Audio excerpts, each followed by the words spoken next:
Hey guys, it's Heather here, and I'm bringing you the long-awaited Builder Hall 4 guide. And I know most of you are already well into Builder Hall 4, so don't worry if you haven't followed my advice. You can always adjust what upgrades you'll do next, and if you're struggling to advance, this advice is going to help you get back on track. So the advice I'm giving you here is going to continue to apply throughout the game. The keys are always going to be to focus on your offense by getting additional army camps, and then focus on maxing one troop at a time. So in this video, we're going to cover upgrade priorities both for defense and offense, your base builds for defense, and your attack strategies. Now at any Builder Hall level, the first thing you always want to do is get your additional army camps.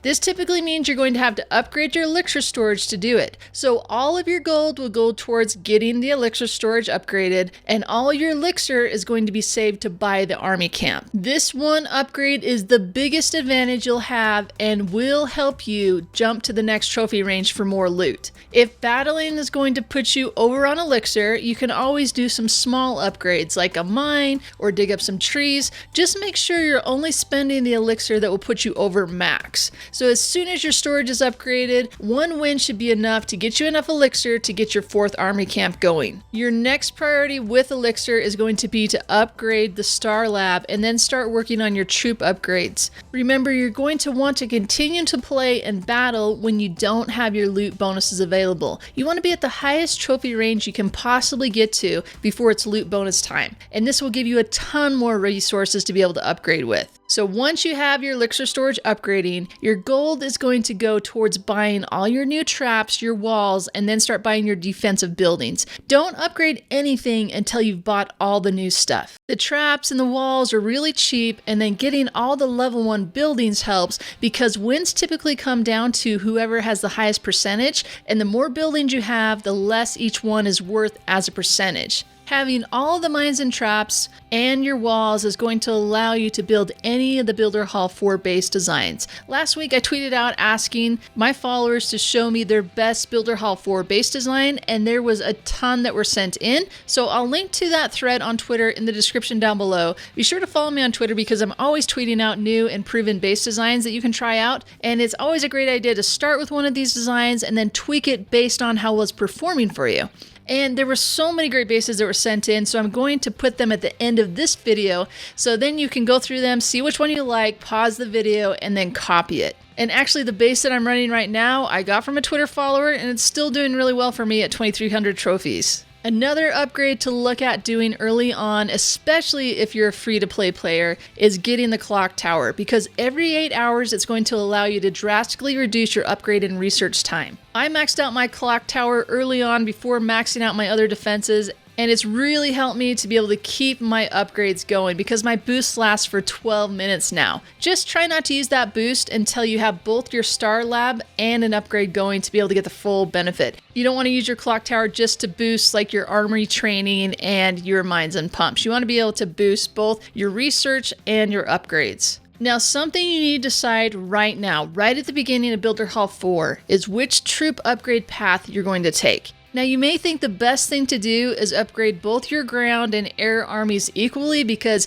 one of the things they've been talking about all along is how you can switch your armies up depending on the base. But don't do that. Don't worry about that right now. That's going to come later on. Your strong ground army against an anti-ground base is going to do way better than your mediocre air attack. So upgrade one army at a time all the way to max. Switching armies up depending on the base, that's going to come later, more in Builder Hall 5, maybe at the end of Builder Hall 4, if you go ahead and max out both your giants and your baby dragons while you're at Builder Hall 4. When you have both a maxed out ground and air army. One strong army is always going to be better than multiple mediocre armies. So at the beginning of Builder Hall 4, you need to focus on maxing out one win condition troop, which is going to be either giants or baby dragons. When you're getting started on Builder Hall 4, you can live on the percentage wins that come from using just mass archer or mass barbarian attacks, but don't upgrade your archers or your barbarians or even your minions. You don't want to diversify your upgrades when it comes to the lab. If you have already, that's okay, don't worry about it, but just stop upgrading everything to the same level and start focusing on either maxing out your giants or your baby dragons. I personally went for giants. A lot of people are going to recommend going for baby dragons, and there's pros and cons to both. Personally, my base has never lost to a baby dragon attack,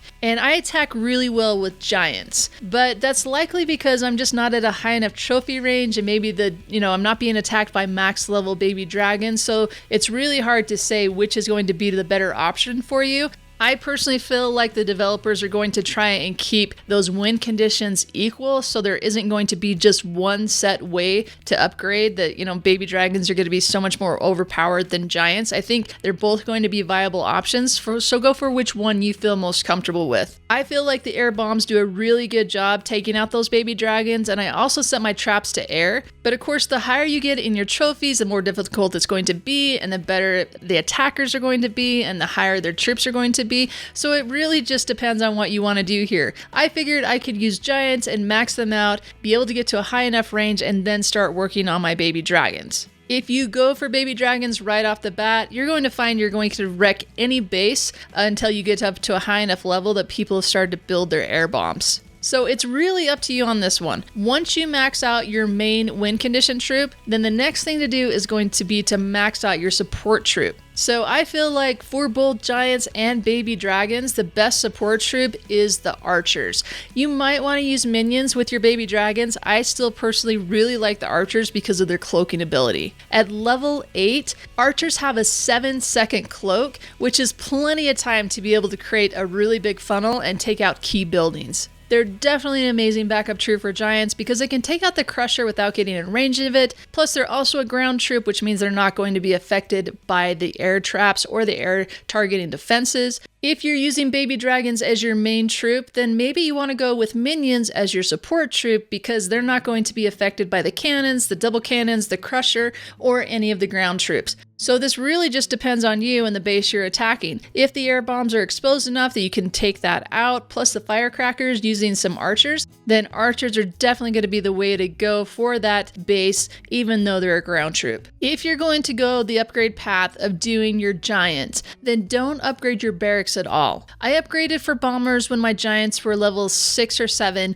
and then I upgraded my barracks to baby dragons once I had both my archers and my giants at level 8. Bombers are a pretty good support troop for giants, especially if you're attacking one of those bases with like a southern teaser and there's a lot of walls on one side and you figure that's the weak side and you want to bust your giants through there. You could take one army camp of bombers, an army camp of archers, and then 2 army camps of giants, and then bust through the top and have it going that way. So they work out really great. You just don't need high level bombers for that option. So I'd save those bomber upgrades for later. So once you have both your win condition troop and your support troop maxed, then you can start working on a secondary army. Or maybe it's time for you to look at upgrading to Builder Hall 5. Rushing a Builder Hall has its benefits for sure. It's not like rushing a Town Hall. But you want to be sure that by adding major strength elements, say like getting the battle machine, means you have at least one strong army to go with it and a really good defense for the type of bases you're going to be matched up against, and definitely a really good base design. The most important tip I can give you when it comes to upgrading your base and deciding when to go to the next Builder Hall is to know that matchmaking is not just based on your trophy count. There is also a strength factor included in the matchmaking. We don't know at what point the strength factor has less impact and it becomes only about the trophy count, but from what I can tell from my own experience and from others is it's going to change depending on the player base as a whole and what strength of base there is at what trophy level. So based on my own play, I think the strength factor is always there until you reach a trophy count where there are less and less players of your same strength and weight. Now remember, I just said strength and weight. I didn't say same Builder Hall level. So I'm talking about how strong your offense and your defense is, irregardless of what Builder Hall level you are. Now that was put in place to protect lower level players from being steamrolled by advanced players. At higher trophies, it's only going to be about the trophies and you can be matched with anyone within that trophy range. And the term higher trophies is all subjective because it depends on what would be considered high trophies for someone who has the same weight and strength that you do, based on how many other players there are at that same strength and weight at that trophy range. So keep that in mind. If you gem yourself to a max Builder Hall 5 at 1,000 trophies, you're not going to be matched up against Builder Hall 2s. They're going to be protected from you. Most likely you're going to be matched up against other gemmers, and it's going to take you some time to be able to work through that transition. And if you do something like that, you're likely going to find yourself sitting in some clouds because it's going to be difficult to find your strength at that trophy range. The same applies if you're Builder Hall 4 up in 2,500 trophies. There likely isn't as many Builder Hall 4s up at that level, so you're going to start facing some lower level Builder Hall 5s. This would become the point at Builder Hall 4 that strength plays less of a role and trophy count is all that's going to matter. So it's going to be subjective to the player base and what the Builder Halls are at and what trophy ranges there are. And this is something that's always going to be changing depending on the player base. So be strategic with the amount of weight you're adding to your base. Don't add anything that isn't going to benefit you. So if you're not going to be using baby dragons and attacking, don't upgrade your barracks to baby dragons until you're ready to start using them and upgrading them. Upgrade defenses based on the kind of attacks that are coming against you. I'm not really getting any high level air attacks against my base, so I'm not upgrading my firecrackers or my air bombs. So be really smart about how you upgrade your base. Because you know there's a strength factor to the matchmaking, you can have an advantage over your opponent by putting your weight into what will be most effective. Upgrading my archer towers is the most important defense for me because it hits air, it hits ground, and it has a long range. Double cannons is my next upgrade priority because I'm mainly being attacked by ground, and those do a massive amount of damage. I also really like the guard post because of the distracting troops and that they'll attack those giants that just ignore them. Plus, it's a really cool building because the giants see that as a defense and they can get hung up on it while your other true defenses are firing on them. So that makes it a great distraction. I also like the Tesla because it targets both air and ground. The Crusher and the air bombs do a great job at the low levels, so I haven't really focused on upgrading them yet, like I have the archer towers and the double cannon. I need to do some videos on specific attack armies, but for now, let me just cover some basics with using a giant archer army, since that's been my go-to all through Builder Hall 4. And once I have more time to play with baby dragons, I'll do a video on them too. Your biggest concerns with Garch, the giant archer, is the ground traps and the crusher. Most likely your opponent has a base set up to funnel your giants into death traps. So study the base, you have plenty of time, and figure out where the most likely placement is for traps and see if it's possible to be able to avoid them or make it so you can trigger it with a weak giant right before it dies or an archer. My army setup for Garch is 2 army camps of giants and 2 of archers. And when my giants were lower level, like giant level 6 and lower, I used just 1 camp of giants and 3 camps of archers, because their main purpose is to block for the archers and try to keep as many archers alive as possible. So there are 2 possible base scenarios of attacking with Garch. Either the base is completely closed off by walls, which means when you drop a giant, they're going to walk to a wall closest to a defense and start hitting that wall, or there is an opening, which means the giant will walk to that opening to get to the nearest defense. Typically, what you want to do is enter the base so the giants will take down the majority of the ground-hitting defenses before they reach the crusher. So you want to start your attack on the opposite side of the crusher. On a closed base design, you're going to want to create a wide funnel with your archers, taking down at least 2 outside buildings on either side of the opening you plan to make in the wall with your giants. To start off, you're going to want to drop 1 archer at a time to check for outside traps. Also, look for unprotected buildings that can be picked off by a single archer. On your own base design, make sure you don't have very many buildings that can be picked off by that single archer. They all want to be guarded really well by a defense. So after you drop your archers, right before the cloak is going to expire, drop a giant to take the hit so you don't lose any of your archers. If you've created a wide funnel, you may need to drop 2 blocking giants.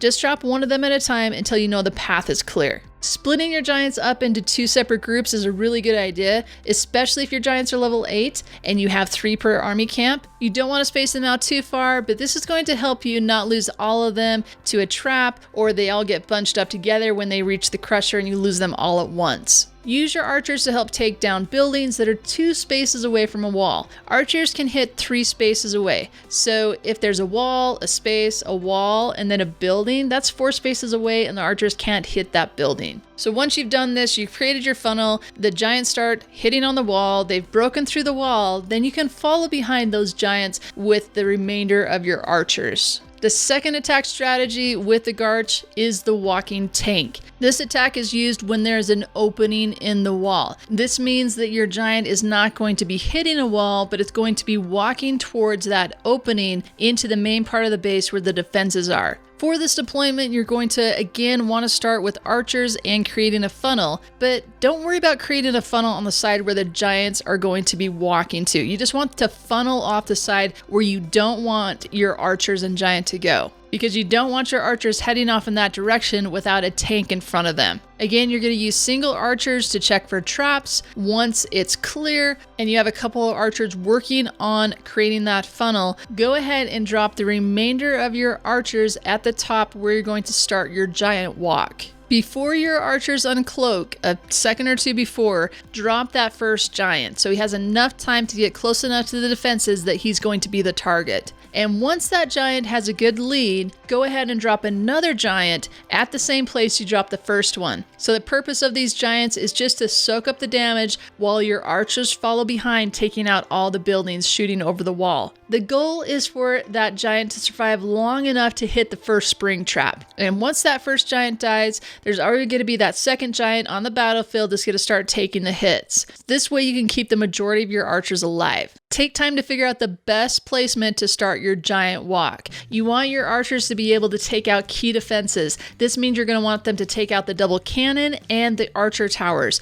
You don't want to have your giant walk down the side that has a single cannon or trash buildings, or likely where they're going to be hit by the crusher. Try to keep some good spacing on your giants so they don't all bunch up together by the time they reach the crusher. The hope would be that there's only one giant who actually reaches the crusher first, and it can hold it off long enough for the archers to take it down, and you still have another giant alive. As your giants level up, especially when they get to level 8 and you have 3 per army camp, you're likely going to want to split up your giants into 2 separate packs. You still want them on the same side of the base, but think of them as 2 golems in your kill squad. You need to spread them out just wide enough that they can tank for all of the defenses that are going to be aiming at your archers, but not so wide that you make them vulnerable like they're 2 separate armies taking on completely different defenses. With a strong Garch army, you're going for the 2-star. You don't want to start your attack too far away from the builder hall. Even if you just barely get a 50% 2-star, you're going to be beating a lot of attackers who are just going for that high percentage 1-star against your well-defended builder hall. Alright guys, I think that's going to wrap this one up. So if you like this video, be sure to like it. And if you love it, make sure you're subscribed to me and you have notifications turned on, because I'm going to be coming back at you again with more builder hall tips, more awesome stuff for Clash of Clans. Also, be sure to follow me on Twitter, because I'm tweeting out a lot of great base designs and also tips for builder hall as well. If you're looking for a clan to join, consider joining one of mine. You can check them all out by going to clashtutor.com/apply, and that's going to tell you exactly what you need to do to apply to one of my clans. Alright guys, thank you so much for watching, and I'll catch you next time.